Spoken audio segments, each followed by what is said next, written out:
Miguel se réveilla ce matin-là, bien avant l'aube, comme il en avait l'habitude. L'air glacial du matin s'infiltrait à travers les fissures de la vieille maison en bois, tandis qu'une odeur de terre humide emplissait la pièce. Il se redressa lentement, ressentant le poids des années pesées sur ses genoux fatigués. Ses mains, rugueuses et marquées par les travaux de la ferme, saisirent son vieux chapeau. Clara, sa femme, dormait encore profondément, son visage paisible partiellement caché sous les draps usés. Miguel esquissa un sourire attendri avant de quitter la chambre en silence. La ferme, modeste mais précieuse, représentait tout ce qu'il possédait. Perdue au milieu des collines verdoyantes et des arbres clairsemés, elle semblait coupée du monde, isolée du tumulte de la ville voisine. Miguel aimait cette solitude qui lui apportait un réconfort inébranlable. Chaque matin, il s'occupait des poules, vérifiait les clôtures et bavardait avec son fidèle chien, Sol, un bâtard au pelage hirsute et aux yeux perçants. Ce matin-là, cependant, quelque chose semblait différent. Le chant habituel des oiseaux paraissait plus lointain, étouffé par une brume épaisse enveloppant la campagne. Miguel ressentit un frisson glacial, mais il ignora cette sensation, se concentrant sur sa tâche quotidienne.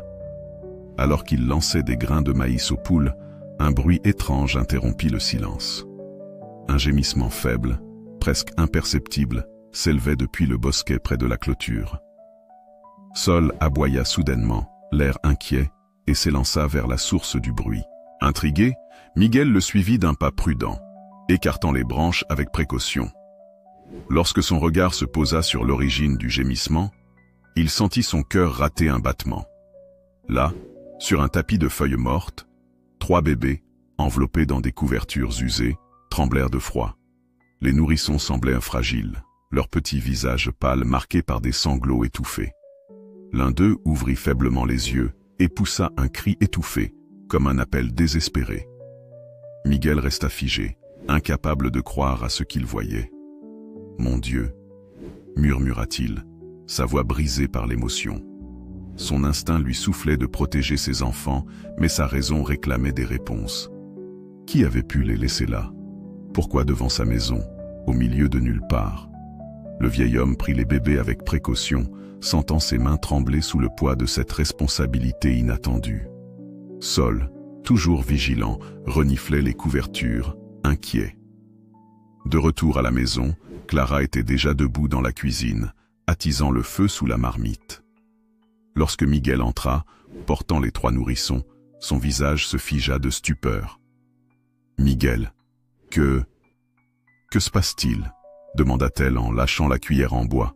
« Ce sont des bébés, Clara. Je les ai trouvés près de la clôture.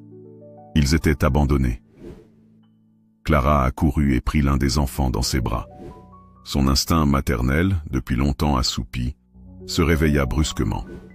Elle examina rapidement le nourrisson, cherchant des signes de blessure ou de fièvre. « Ils sont glacés », murmura-t-elle. « Il faut les réchauffer tout de suite. » Sans perdre de temps, elle attrapa des couvertures propres et fit chauffer de l'eau. Miguel, lui, s'affala sur la vieille chaise en bois, le regard perdu, le cœur lourd. « Que va-t-on faire, Clara? On ne peut pas simplement les garder.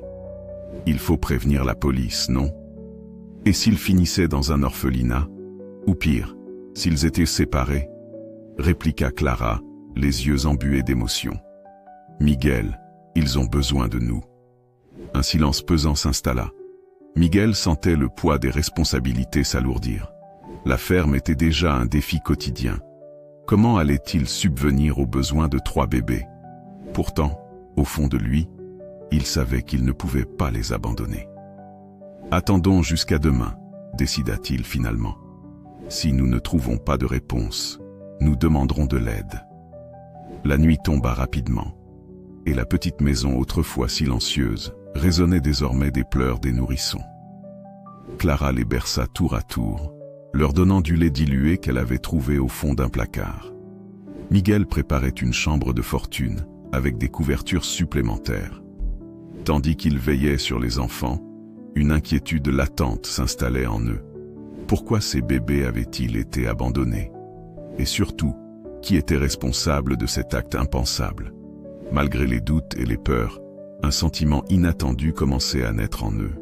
Une mission, une responsabilité qu'ils n'avaient pas choisie, mais qui leur semblait inévitable. À l'aube, alors que Clara berçait les enfants endormis, Miguel fixait l'horizon depuis la véranda.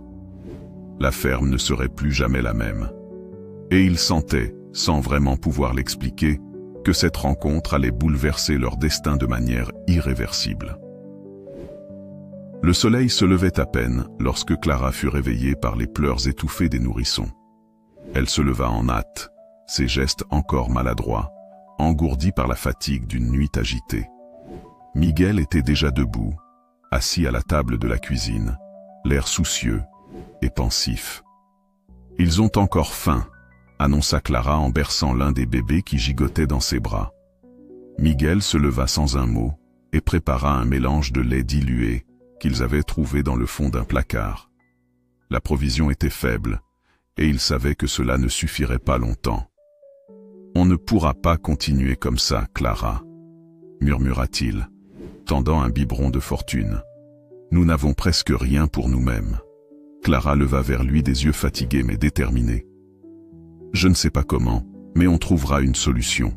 On y arrive toujours, Miguel. » Miguel hocha la tête, bien que ses inquiétudes ne soient pas apaisées.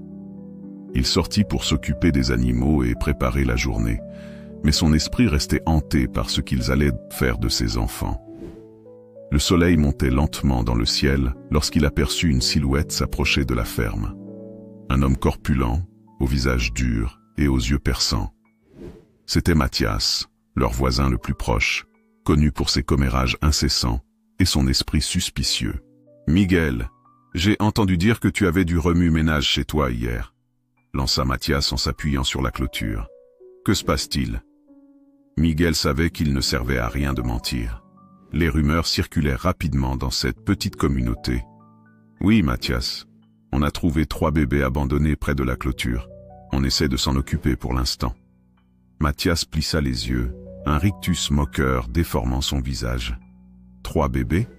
Tu te rends compte de ce que tu dis, Miguel? Comment comptes-tu t'occuper d'eux? Vous êtes trop vieux pour ça, toi et Clara. Et qui sait d'où viennent ces enfants? Peut-être qu'ils apportent avec eux des ennuis que tu n'as pas imaginés. » Miguel sentit sa mâchoire se serrer. « Peut-être, répliqua-t-il, mais je ne vais pas les abandonner. À moins que tu aies quelque chose d'utile à dire, Mathias, je te conseille de retourner chez toi. » Le voisin haussa les épaules et partit en marmonnant, son regard plein de mépris. Mais ces paroles ne quittaient pas l'esprit de Miguel. Et si ces enfants apportaient réellement un danger? De retour dans la maison, il trouva Clara assise près du feu, berçant doucement l'un des nourrissons pendant que les 2 autres dormaient paisiblement. « Mathias est passé », annonça Miguel en s'asseyant lourdement sur une chaise. « Il pense qu'on se met dans un sacré pétrin. » Clara ne leva même pas les yeux. « Il pense toujours ça. Qu'importe ce qu'on fait. Mais, Miguel, ces enfants ont besoin de nous. Je sais, mais ça ne me dit pas comment on va les nourrir ou les habiller. Peut-être qu'on devrait demander de l'aide, répondit Clara, une lueur d'espoir dans le regard. Nous pourrions aller voir le père Joseph. Il saura quoi faire. Miguel hocha lentement la tête. L'idée de demander de l'aide ne lui plaisait pas, mais il n'avait plus le choix. Au lever du jour suivant, ils installèrent les bébés dans une charrette tapissée de couvertures et prirent la route en direction de l'église du village. Le chemin était long et accidenté, mais ils marchaient en silence, chacun perdu dans ses pensées.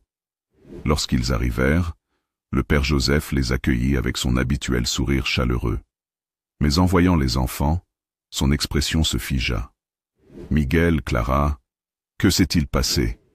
Miguel raconta toute l'histoire, ses mots tremblants d'émotion. Le prêtre écouta attentivement, ses sourcils froncés par la perplexité. « Vous avez bien fait de les recueillir, mais la situation est délicate, » déclara le prêtre après un long moment de silence. « Nous devons faire des recherches. Peut-être que quelqu'un les cherche, que leur mère désespérée les a perdus. Et si personne ne les réclame ?» murmura Clara, ses yeux pleins de larmes. alors nous devrons envisager d'autres options. Mais vous n'êtes pas seul. Nous trouverons une solution. En rentrant chez eux, Miguel et Clara ressentirent un poids se lever de leurs épaules, mais une autre inquiétude prenait sa place. Ils savaient que cette histoire ne faisait que commencer. Les jours qui suivirent furent marqués par l'agitation du village. Les rumeurs se répandaient comme une traînée de poudre. Miguel sentit les regards méfiants et entendit les murmures des villageois. Mais rien de tout cela n'importait vraiment. Ce qui comptait, c'étaient les enfants. Et pour eux, il était prêt à affronter n'importe quelle tempête. Les jours passaient lentement à la ferme. Miguel et Clara, désormais liés par une mission dont ils ignoraient encore l'ampleur, s'occupaient des bébés avec une dévotion nouvelle. Pourtant, l'incertitude les rongeait à chaque instant. Les enfants semblaient être récupérés peu à peu, leurs visages autrefois pâles retrouvant des couleurs. Mais les provisions s'amenuisaient, et chaque soir, Miguel passait de longues heures à calculer ce qu'il leur restait. Clara, de son côté, consacrait tout son temps aux nourrissons, ignorant la fatigue qui pesait lourdement sur ses épaules. Le matin où Miguel décida de partir au village pour chercher des réponses, il se leva bien avant l'aube. Clara n'approuva pas tout de suite l'idée, craignant qu'il n'attire davantage l'attention sur leur situation. Mais Miguel était décidé. Ils avaient besoin d'aide, ou au moins d'informations. « Sois prudent, Miguel », murmura Clara, ses yeux brillants d'inquiétude. Il hocha la tête, ajusta son chapeau et prit la route, suivi de Sol, qui semblait comprendre l'importance de cette quête. Le trajet jusqu'au village dura plus d'1 heure, mais Miguel ne s'autorisa aucun répit. Lorsqu'il arriva enfin, il se dirigea droit vers la petite épicerie de Don Julián, un homme connu pour son amour des commérages, mais aussi pour sa bienveillance. Si quelque chose d'inhabituel s'était produit dans la région, Don Julián en aurait sûrement entendu parler. « Miguel, quelle surprise de te voir ici si tôt !» lança Don Julián en essuyant son comptoir de bois avec un chiffon usé. « Qu'est-ce qui t'amène » Miguel hésita, le poids de ses craintes pesant sur sa voix. « Je cherche des informations. On a trouvé 3 bébés abandonnés près de notre terrain il y a quelques jours. Tu aurais entendu parler d'une disparition ou de quelque chose d'étrange ?» L'expression de Don Julián se figea. « 3 bébés? Tu plaisantes ? Je suis très sérieux. Ils étaient affamés et gelés. On les a pris chez nous pour s'en occuper, mais je dois comprendre ce qui s'est passé. » Don Julián se gratta le menton, son regard devenu pensif. « Maintenant que tu en parles, il y a quelques mois, une femme est passée par ici. Je crois qu'elle s'appelait Rosa. Elle semblait perdue, ou peut-être fuir quelque chose. Elle était enceinte, c'est tout ce que je sais. » Le nom résonna dans l'esprit de Miguel. Il avait entendu parler d'une femme seule qui errait aux abords du village, mais personne ne semblait la connaître réellement. « Tu sais où elle est partie ?» demanda Miguel, son cœur battant soudainement plus vite. « Certains disent qu'elle s'est réfugiée dans les collines, près de chez toi. D'autres qu'elle est partie en ville.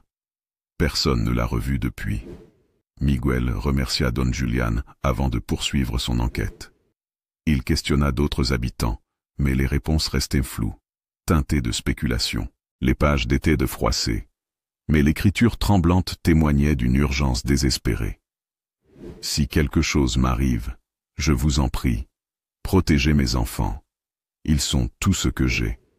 Mais je ne peux plus continuer ainsi. Pardonnez-moi. » Miguel sentit son cœur se serrer. Ces mots confirmaient ses pires craintes. Rosa avait abandonné ses enfants non par cruauté, mais par désespoir. Quel danger la traquait? Pourquoi avait-elle fui jusqu'à cette cabane perdue? Il plia soigneusement le carnet et le glissa dans sa poche avant de retourner à la ferme. Lorsque Clara lut les mots de Rosa, les larmes inondèrent son visage. Elle nous a confié ses enfants, Miguel. Elle savait qu'elle ne pourrait pas les protéger, mais elle voulait qu'ils soient en sécurité. Miguel hocha la tête.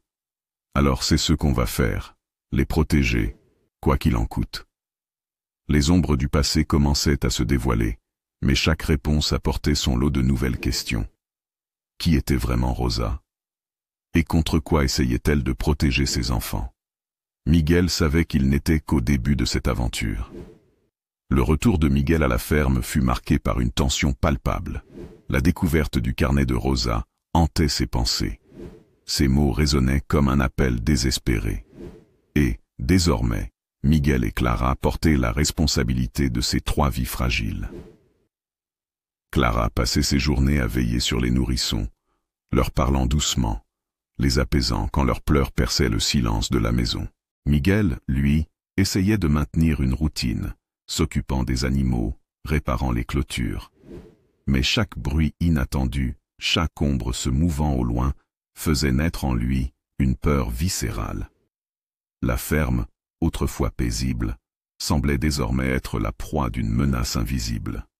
Un après-midi, alors que Miguel réparait une barrière de bois près du champ, il aperçut une silhouette se rapprochant lentement.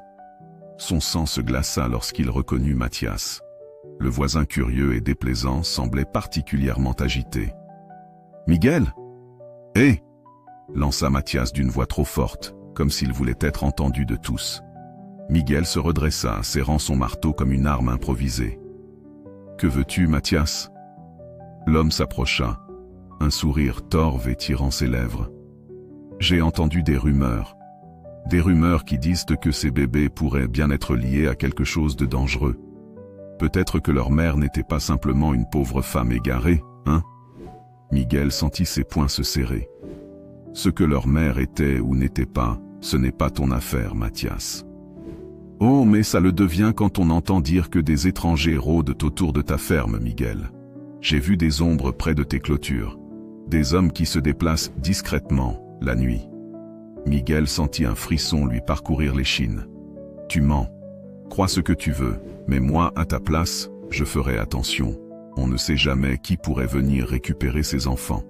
Et si c'était leur père ?» ajouta Mathias, sa voix se faisant sournoise. « Récupérer ses enfants. » « Et si c'était leur père ?» ajouta Mathias, sa voix se faisant sournoise. Miguel ne répondit pas. Il savait que discuter avec Mathias ne ferait qu'empirer les choses.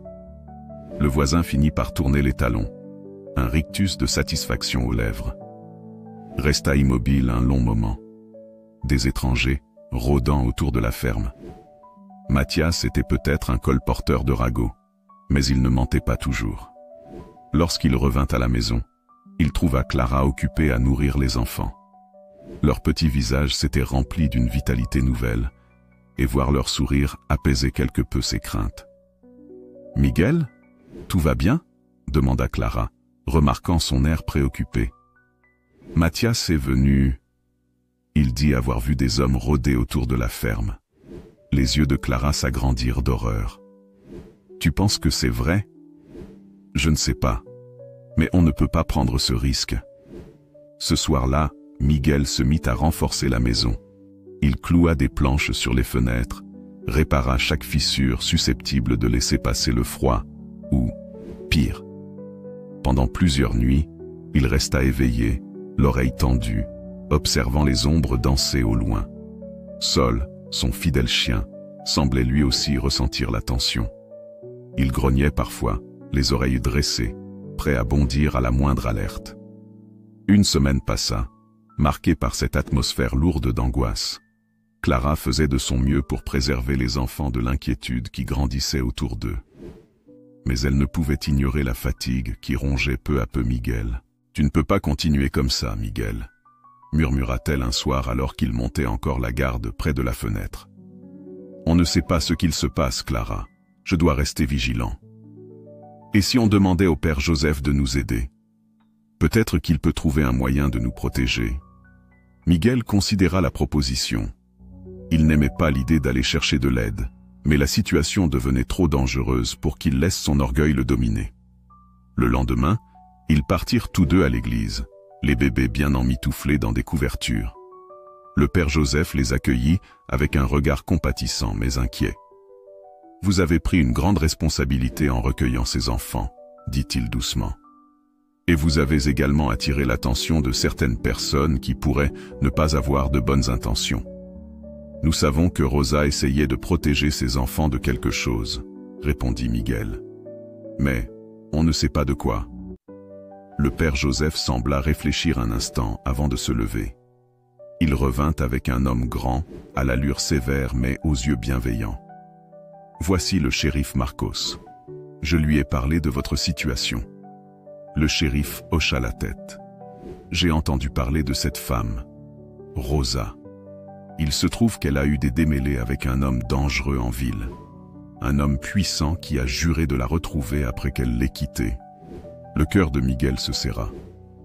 Et vous pensez qu'il pourrait chercher à récupérer ses enfants? Si c'est bien leur père, oui. Et cet homme n'est pas du genre à laisser des témoins. Le silence qui suivit était glacé. Clara agrippa instinctivement la main de Miguel, son regard suppliant. Que devons-nous faire? Le shérif les fixa de son regard perçant. Pour l'instant, vous devez rester discret. Si quelqu'un vient vous poser des questions, prétendez que les enfants sont sous ma protection. Je ferai ce que je peux pour enquêter. Mais en attendant, préparez-vous au pire. Le voyage de retour fut silencieux. Miguel et Clara savaient maintenant que leur paisible existence avait été bouleversée par quelque chose de bien plus sombre qu'ils n'avaient pu l'imaginer. Et dans l'ombre, quelqu'un semblait déjà les observer. Le froid mordant de la nuit enveloppait la ferme, et une pluie fine tombait, créant une mélodie morne en frappant le toit de la vieille maison. Miguel s'était habitué aux nuits sans sommeil, ses yeux fatigués, fixant sans relâche l'obscurité à travers la fenêtre barricadée. Depuis leur rencontre avec le shérif Marcos, la peur s'était transformée en une vigilance obsessionnelle. Le moindre bruit suspect faisait battre son cœur plus fort. Chaque craquement de branche ou souffle de vent devenait une menace potentielle. Clara, elle, veillait sur les enfants avec une tendresse désespérée. Ses bras semblaient être leur unique rempart contre le monde extérieur. Les bébés, eux, continuaient de grandir, inconscients du danger qui planait sur eux.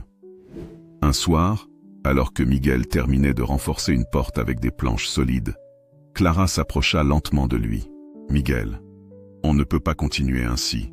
Ces enfants méritent une vie paisible, pas cette peur constante. » Miguel posa ses outils, son regard fatigué croisant celui de sa femme. « Que veux-tu que je fasse, Clara ? Si ce monstre vient les chercher, je dois être prêt. »« Peut-être qu'on devrait partir, » murmura-t-elle. « Quitter cet endroit. »« Partir ? Où ? C'est notre maison, Clara. C'est tout ce que nous avons. » Clara détourna les yeux, les larmes au bord des paupières. « Mais eux, Miguel, ils sont devenus tout ce que nous avons. » Miguel la prit dans ses bras, sentant la fragilité de son propre courage se fissurer. Mais avant qu'il n'ait pu trouver une réponse, un aboiement féroce retentit à l'extérieur. Sol grognait comme un animal sauvage, ses hurlements résonnant dans la nuit. Miguel attrapa sa vieille carabine et sortit précipitamment, le souffle court. La pluie brouillait sa vision, mais il discerna bientôt deux silhouettes qui s'avançaient lentement vers la maison. Des hommes, habillés de noir, leurs visages cachés sous de larges capuches. « Qui va là ?» cria Miguel, sa voix brisée par l'urgence. Les hommes ne répondirent pas. L'un d'eux fit un pas de plus. Sol se rua vers lui, grognant de toutes ses forces. Mais l'homme leva un bâton et l'abattit sur le chien avec une brutalité qui fit frémir Miguel. « Sol !» hurla-t-il, sentant la rage monter en lui. Il leva sa carabine, visant l'agresseur. Mais avant qu'il n'ait eu le temps de tirer, l'autre homme bondit sur lui. Miguel sentit un coup violent frapper son torse, l'envoyant au sol. L'arme lui échappa des mains. Les bruits de lutte alertèrent à Clara, qui se précipita vers la porte. Mais avant qu'elle n'ait pu l'atteindre, l'un des hommes l'attrapa par le bras, l'attirant violemment en arrière. « Non !» cria-t-elle, ses yeux écarquillés de terreur. Miguel se redressa tant bien que mal, une douleur cuisante lui traversant les côtes. Il rampa vers sa carabine, ses doigts tremblants glissant sur la boue. « Relâchez-la !» rugit-il. L'homme qui tenait Clara sourit d'un air cruel. « Vous pensiez vraiment pouvoir garder ces enfants ? Vous n'avez aucune idée de ce à quoi vous avez affaire. Pourquoi ? Qui vous envoie ?» Miguel sentit sa voix trembler, mais il refusa de se laisser dominer par la peur. Quelqu'un qui veut ce qui lui appartient, répondit l'homme d'une voix froide. Miguel parvint enfin à saisir son arme. Il leva la carabine, son regard brûlant de détermination. Je ne vous laisserai pas faire. L'homme éclata d'un rire moqueur. Tu es trop vieux, Miguel. Trop faible. Tu crois vraiment pouvoir nous arrêter?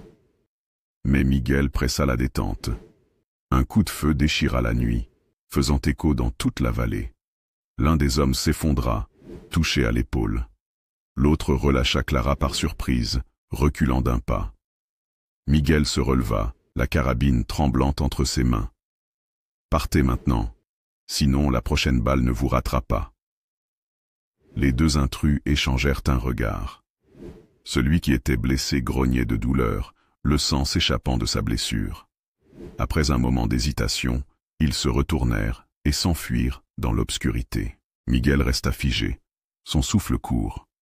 Clara accourut vers lui, son visage baigné de larmes. « Miguel, que va-t-on faire? Ils reviendront. » Miguel la serra contre lui, sentant son propre corps trembler d'épuisement. « On ne partira pas, Clara. Pas tant qu'ils sont en danger. » Ils rentrèrent dans la maison, Sol boitant derrière eux, blessés mais vivants.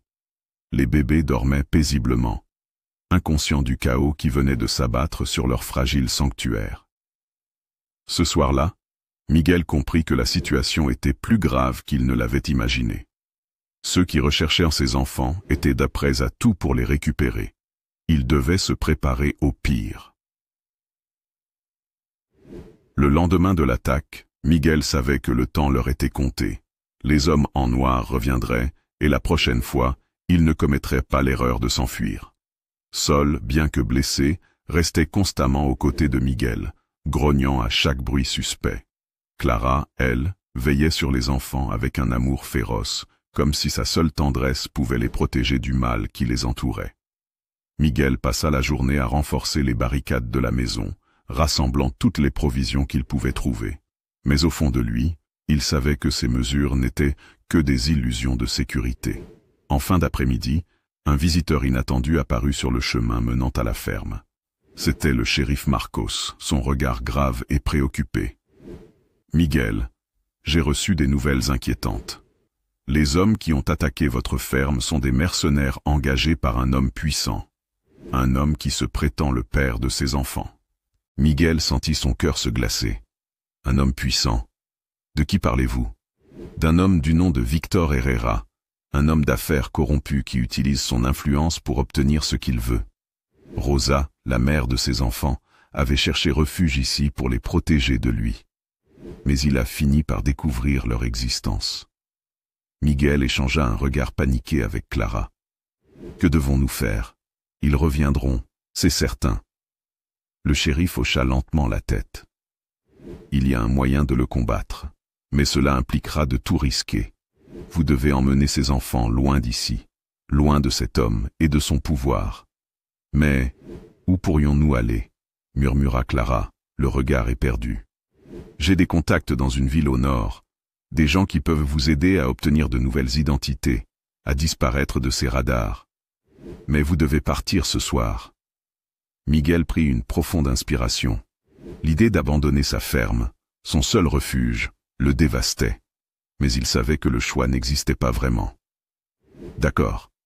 Nous ferons ce qu'il faut. »« Bien, » répondit le shérif en posant une main rassurante sur son épaule. « Préparez-vous. Je reviendrai au coucher du soleil pour vous aider à partir. » Miguel et Clara se mirent immédiatement au travail. Ils rassemblèrent le peu de provisions qu'ils avaient, enveloppèrent les enfants dans des couvertures chaudes et emballèrent de quoi tenir plusieurs jours de voyage. Le temps sembla s'écouler à une vitesse vertigineuse. Miguel vérifia encore et encore les portes et les fenêtres, espérant qu'aucune autre attaque ne surviendrait avant leur départ. Lorsque le shérif Marcos revint, il était accompagné d'un jeune homme au regard vif qui se présenta comme Luis. Luis vous conduira à un endroit sûr. Il connaît bien le chemin et saura éviter les patrouilles de Herrera. Miguel hocha la tête, serrant la main du jeune homme avec reconnaissance. « Merci pour tout ce que vous faites. » Le shérif esquissa un sourire triste. « Vous êtes des braves gens, Miguel. Ces enfants méritent une chance. Et je ferai en sorte qu'Herrera ne vous retrouve jamais. Le voyage débuta dans un silence oppressant. Clara marchait à côté de Miguel, serrant les nourrissons contre elle, comme s'ils allaient disparaître à tout instant. Luis ouvrait la marche, ses pas sûrs et déterminés. Les jours suivants furent une épreuve de survie. Ils traversèrent des forêts denses, des chemins escarpés, fuyant chaque bruit suspect. Luis les guidait avec une efficacité impressionnante, connaissant les moindres recoins de la région. Miguel se surprit à admirer ce jeune homme au courage tranquille. Sol, malgré sa blessure, restait toujours fidèle, trottinant à leur côté sans jamais montrer le moindre signe de faiblesse. Finalement, après des jours de marche, ils atteignirent une petite ville, nichée au creux d'une vallée isolée. Là, un couple de vieillards au regard bienveillant les accueillit dans une maison modeste mais chaleureuse. « Voici José et Martha », annonça Luis. « Ils vous aideront à obtenir de nouveaux papiers. Ici, vous serez en sécurité. » Miguel sentit un poids immense se lever de ses épaules. Pour la première fois depuis longtemps, il respirait sans craindre de sentir un danger rôder. Les semaines suivantes furent consacrées à se reconstruire. Miguel et Clara retrouvèrent un semblant de paix. Les enfants continuaient de grandir, leur rire perçant le silence des nuits autrefois inquiétantes. José et Martha se révélèrent être des alliés précieux. Grâce à eux, Miguel et Clara obtinrent de nouvelles identités, devenant officiellement les parents des 3 enfants. Mais même si le danger semblait écarté, Miguel ne pouvait s'empêcher de penser à Rosa. Cette femme, qui avait sacrifié sa vie pour protéger ses enfants. Il garda toujours le carnet retrouvé dans la cabane, comme un rappel du courage et de l'amour désespéré de cette mère. 1 an passa, puis 2. La vie reprit doucement son cours. Miguel et Clara travaillèrent la terre, veillant sur leurs enfants avec un amour indéfectible. Un matin, alors que le soleil se levait sur la vallée, Miguel observait les enfants jouer dans le jardin, leurs rires emplissant l'air.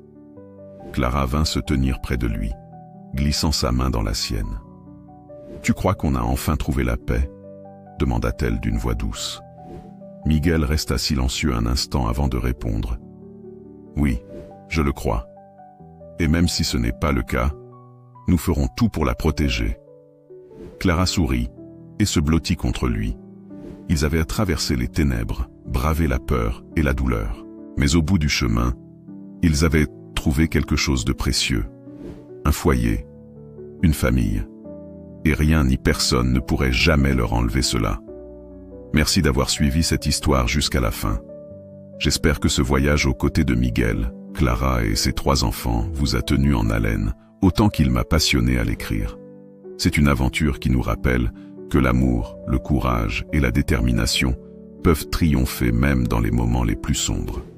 Miguel et Clara ont prouvé que la famille n'est pas uniquement une question de lien du sang, mais aussi de choix, de protection et de sacrifice.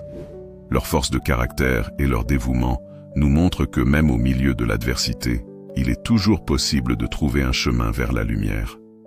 Si cette histoire vous a touché, intrigué ou simplement diverti, n'hésitez pas à le faire savoir. Votre soutien et vos commentaires sont précieux. Encore une fois, merci d'avoir été là jusqu'au bout. Prenez soin de vous et à bientôt pour une nouvelle aventure captivante.